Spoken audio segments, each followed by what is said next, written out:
Cerita ieu pengalaman nyata ti narasumber anu ngaranjeng tempat kejadian geus disamarkeun.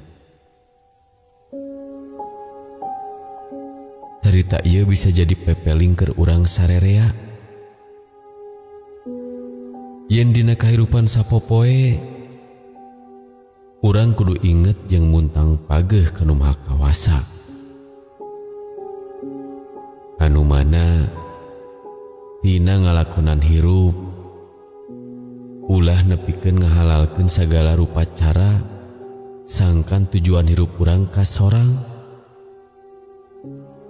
Sok komo deui dina perkara urusan nyiar dunya.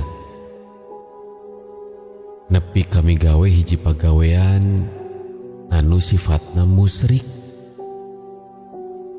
Katambah bari jeung numbalkeun papada manusa.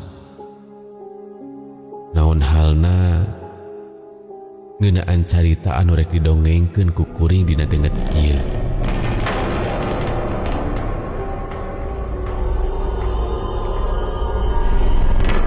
Kejadian ieu kaalaman kudu jadi kolot kuring. Basa maranehna jadi panganten anyar.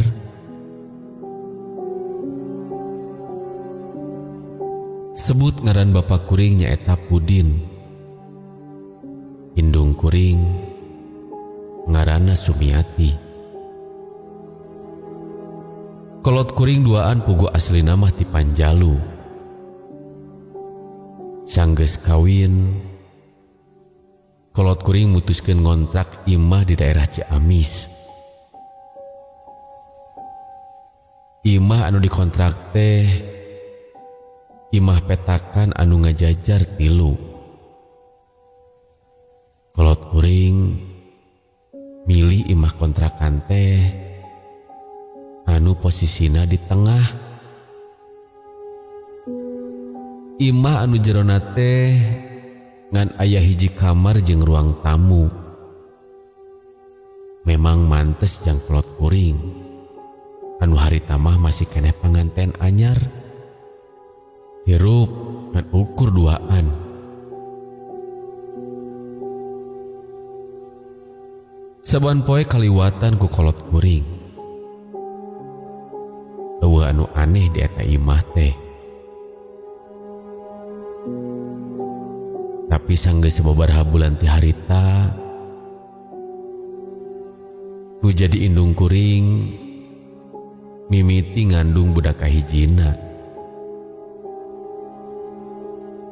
Ti harita mimiti aya kejadian-kejadian aneh anu kaalaman ku kolot kuring. Basa indung kuring keur ngandung di bulan anu munggaran. Indung kuring mimiti ngerasakeun keanehan di eta imah.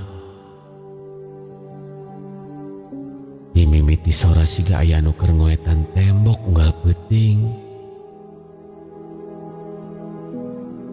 Nepi ka ninggali siga aya sakolebat-sakolebat awewe anu ngaliwat lamun indung kuring keur kaparengan sorangan aya di imah. Tapi anu leuwih anehna ngan indung kuring anu bisa ngarasakeun jeung pernah ninggali eta awewe. Sedengkeun bapak kuring harap pernah diganggu atawa ngerasa aya anu aneh cicing di eta imah. Anu matak ngaganggu karena pikiran kolot kuring harita nyata unggal aya dulur anu nganjang pasti sok ngomong yen imah anu dicicingan ku kolot kuring teh aya anu ngageugeuhna. Cenah cek beja mah anu ngageugeuh kontrakan anu dicicingan ku kolot kuring teh nya eta mangrupa awewe anu buukna panjang warna beureum siga anu ngaluarkeun seuneu. Malahan aya sababaraha dulur oge anu ngamejaan kolot kuring Yen kolot kuring hade nama gancang-gancang pindah ti eta tempat. Tapi kolot kuring kekeh milih nyicingan eta imah. Pajar cenah pamali, lamun keur kandungan gede kudu milampah pipindahan imah. Jadi kolot kuring mutuskeun jang nyicingan eta imah nepi kanu jadi indung kuring ngalahirkeun. Kungsi hiji kejadian basa kekandungan indung kuring anu beki lila beki gede. Indung kuring sok ngerasa panas aya di eta imah teh. Komodo lamun keur aya di jero kamar.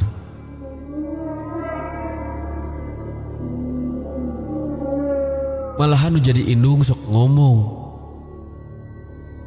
Siga aya seuneu di jero kamar. Mata kawana asa panas pisan. Malahan tapi kawanci tengah peuting, hawa di eta kamar teh kerasa panas keneh. Ya antugna kolot kuring milih sare di tengah imah tibatan di kamar. Kejadian harita basa bapak kuring kaayaan keur masangkeun hordeng jang mindingan tempat kolot kuring sare. Anu mana basa keur masangkeun hordeng bapak kuring nonggongan anu jadi indung. Kusabab indung kuring geus ngarasa tunduh, nya nu jadi indung sare miheulaan bapak kuring. Karek sababaraha menit indung kuring peureum. Ujug-ujug beuteung indung kuring karasa siga aya nu neunggel tarik pisan. Indung kuring langsung ngejerit bari cerik. Harita indung kuring langsung nyarekan anu jadi bapak. Tapi bapak kuring diomongan siga kitu ngadon ngahuleng sabari reuas alatan ngadenge indung kuring ngajeritna tarik pisan. Aduh, dasar belegu, geus nyawa pamajikan keur gede beuteung ngadon diteunggel. Naon ai mamah? Lain bapak nu neunggel beuteung mamah mah. Bapak oge mikir atuh. Terus saha atuh nu neunggel, Pak? Beuteung abi nyeri pisan ieu. Cek indung kuring bari ngarasakeun ka nyeri. Nya geus atuh. Isukan urang ka imah mak nok we. Urang pariksakeun eta kakandungan teh. Mak nok teh nyaeta saurang paraji anu geus lumayan kolot. Anu cicingna teu jauh ti imah kontrakan kolot kuring. Sanggeus kejadian kitu, beuting harita kolot kuring nuluykeun sare deui. Tapi karek oge ngaleyep. Ujug-ujug indung kuring kareuwaskeun ku hiji lalaki pikasieun anu dedegana jangkung gede. Antara sadar jeung teu sadar, indung kuring ninggali eta lalaki kaluar ti kamar. Indung kuring bari ngais orok. Lalaunan eta makhluk teh nyamperkeun anu jadi indung bari ngadereg-deg. Nu jadi indung kuring nutupan beungeutna make simbut. Anu mana ujug-ujug eta lalaki badag teh ngabebeutkeun awakna palebah luhureun beuteung indung kuring. Atuh puguh wae indung kuring harita keneh ngajerit ka nyanyerian. Bapak kuring anu ngadenge indung kuring ka nyanyerian langsung hudang. Bari tuluy langsung ngupahan indung kuring anu keur karandapan rasa kasieun. Beuting eta nu anu jadi bapa jeung indung kuring keancikan ku rasa kasieun.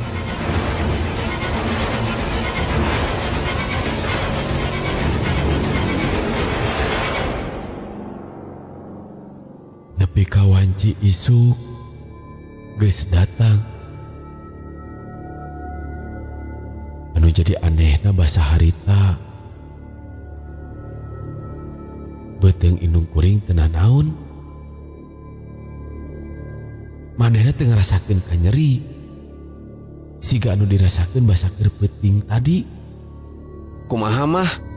Eta beuteung teh nyeri keneh teu? Hayu atuh. Bisi eudeuk ka imah mak nok teh. Tos teu nyeri da Pak. Nya mudah-mudahan weh teu nanaon. Da lamun rek ngalahirkeun ge moal mungkin Pak. Arek 7 bulan keneh oge ieu ka kandungan teh. Yantos Bapak angkat damel weh ayeuna mah. Cek indung kuring. Ya akhirna mah bapak kuring mutuskeun ini digawe waktu harita mah. Nu jadi indung sakumaha biasana cicing di imah bari migawe pagawean rumah tangga. Basa indung kuring keur sasapu imah. Ujug-ujug tetangga sabelah imah datang nyamperkeun ka indung kuring. Nyi, ai tadi wengi kunaon? Nah ibu asa ngadangu suara di bumi nyai. Jika aya anu ceurik bari amek-amekan. Nyai sareng caroge pasea tengah wengi. Oh, teu Bu. Abdi sareng caroge teu pasea. Harita indung kuring nyaritakeun kejadian anu basa peuting kaalaman ku indung kuring ka eta tetangga teh. Eta nu jadi tetangga indung kuring ngan saukur ngadengekeun. Manehna ngan ukur nyarita mere nyaho ka indung kuring yen kudu leuwih ati-ati. Jeung lamun bisa nu jadi indung kudu langsung nanyakeun hal sarupaning kitu ka jalma anu leuwih ngarti. Ngadenge omongan ti tetangga siga kitu. Di harita indung kuring ngalakonan kahirupan sapopoe di eta imah diancikan ku rasa kasieun. Basa indung kuring indit ka dapur. Manehna sok ngarasa siga aya anu nuturkeun ti tukang. Terus basa keur indung kuring asup ka kamar. Siga aya awewe pikasieun jeung buukna siga anu kaduruk nangtung di juru kamar. Tapi indung kuring ngawanikeun maneh nepikeun kanungguan bapak kuring balik.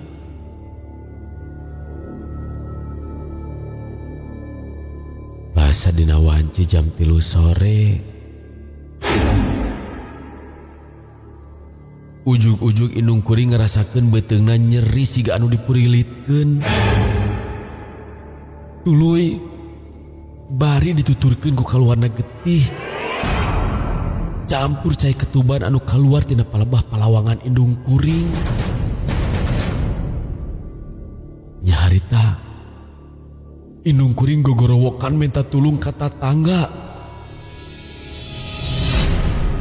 Nempo indung kuring kayaan sarupaning kitu. Bari rusuhan tetangga indung kuring indit ka imah eta paraji. Nya tekung silila manok oge nepi ka imah kontrakan kolot kuring. Anu satuluyna manehna nyiapkeun naon wae anu diperlukeun jang nulungan lahiran indung kuring. Sedengkeun tetangga anu lain nyusul bapak kuring ke tempat digawe.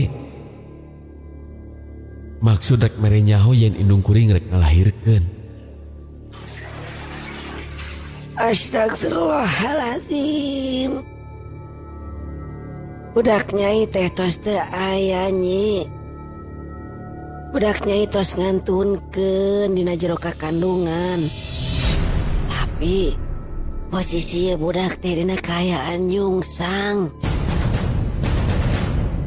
Cek Mak Nok bari ngabenerkeun posisi orok nu aya dina kaayaan sungsang dina jero beuteung indung kuring.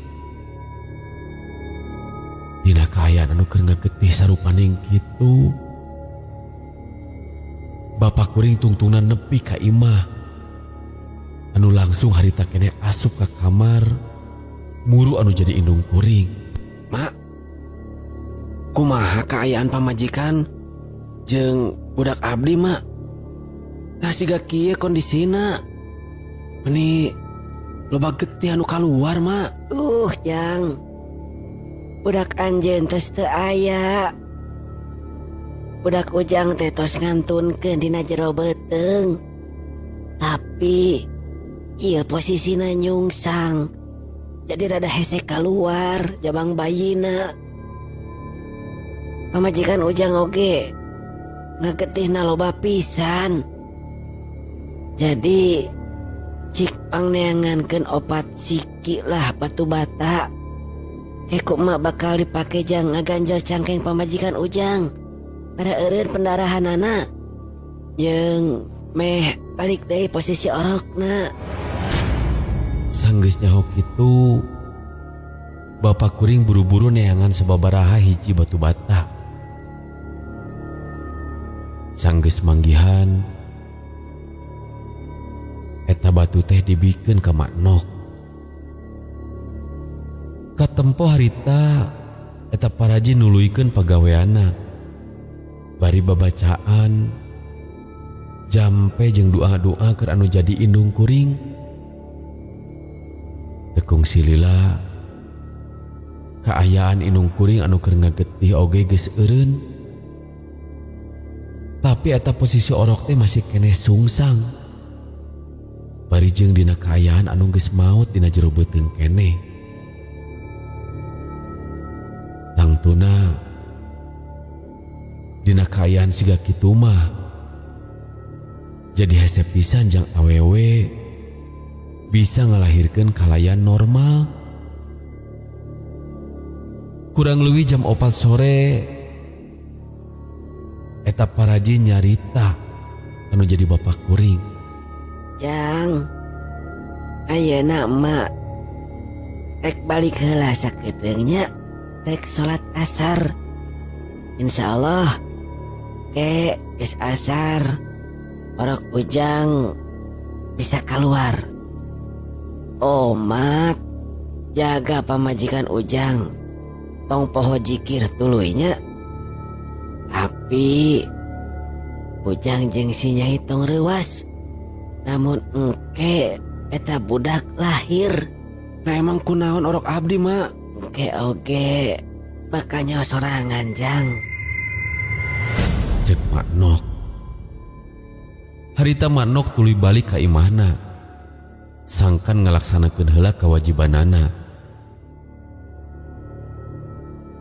Sanggeus sababaraha lila kurang leuwih jam 5 sore Mak Nok balik deui ka imah kolot kuring.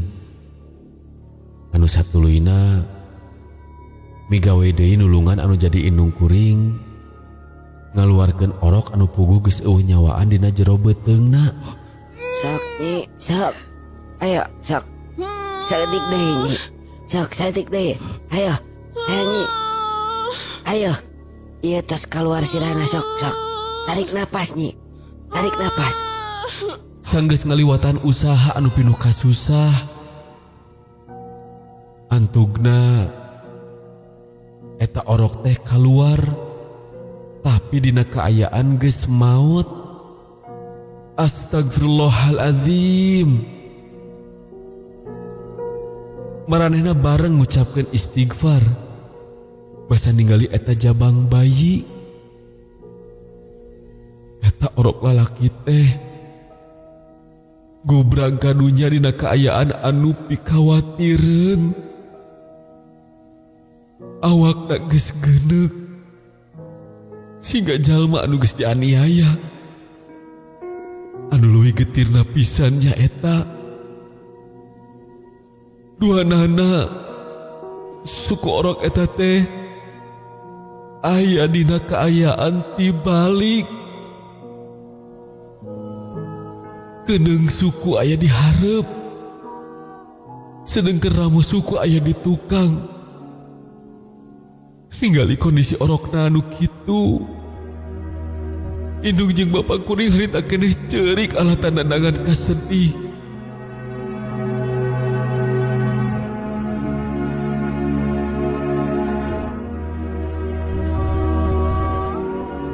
Sanggeus sagarupana disiapkeun, bapak kuring indit ka imah nini kuring. Maksud rek mere nyaho yen indung kuring teh geus lahiran, tapi anu jadi budakna maut. Dina kaayaan bapak kuring keur ka imah nini kuring, paraji eta mere nyaho ka indung kuring yen naon anu ngajadikeun kaayaan orokna siga kitu. Cenah mah eta teh pagawean makhluk anu ngagegeh kontrakan anu dicicingan ku kolot kuring. Kadenge caritaan paraji sarupaning kitu. Ya indung kuring oge nyaritakeun naon wae kajadian anu kaalaman ku indung kuring basa peuting saacana. Imah nu ditempatan ku anjeun teh jahat nu ngagegehna jahat pisan. Hiji awewe nu goreng patut jeung buukna ngaluarkeun seuneu eta anu paling jahat. Lalaki gede anu nimpah ka anjeun peuting tadi eta anu ngabalukarkeun kondisi orok araranjeun siga kieu. Eta makhluk teh piaraan jalma. Aja manehna nyimpen eta makhluk-makhluk teh di imah ieu. Ngarah leuwih gampang maranehna nyokotan tumbal. Geus ayeuna mah buru-buru pindah ti ieu imah. Ya. Da buru-buru pindah ti ieu imah. Indung kuring ngan ukur bisa cerik bari nahan ka nyeri sanggeus ngalahirkeun. Tatangga hiji-hiji mimiti daratang jang nempo kaayaan indung kuring. Maranehna reuwas ningali orok anu dilahirkeun ku indung kuring kaayaanna siga kitu. Sanggeus sababaraha jam bapa jeung aki kuring nepi ka imah. Dina kaayaan anu saayana, bapa jeung aki kuring mawa indung kuring jeung mayit orok ka imah nini kuring sangkan buru-buru dimakamkeun. Orok anu teu boga dosa eta kudu jadi tumbal pasugihan ti jalma anu boga kontrakan. Nya orok eta teh nya eta lanceuk kuring. Poe harita keneh oge kolot kuring langsung pindah ti imah laknat eta.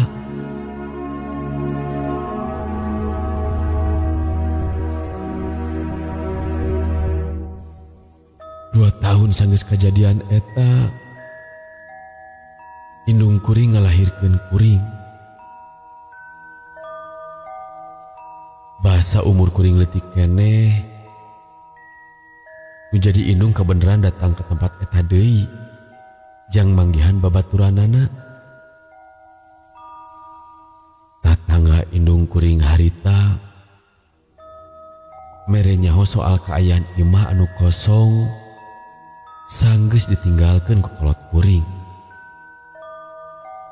Cek beja cenah puguhnya imah anu posisina di tengah teh ngahaja disimpenan makhluk anu pikasieun kuno boga kontrakan jang tumbal pasugihan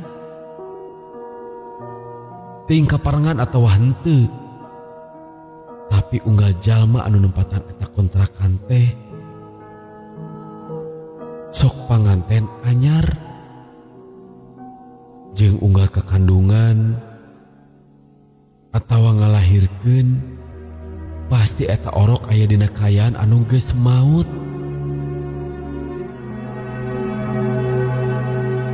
Tatangga indung kuring oge ngabejaan yen sanggeus sataun indung kuring kaluar ti imah eta jalma anu boga kontrakan teh maut. Malahan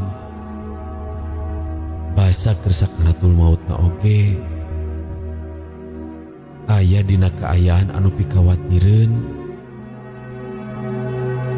jeung pikasieun.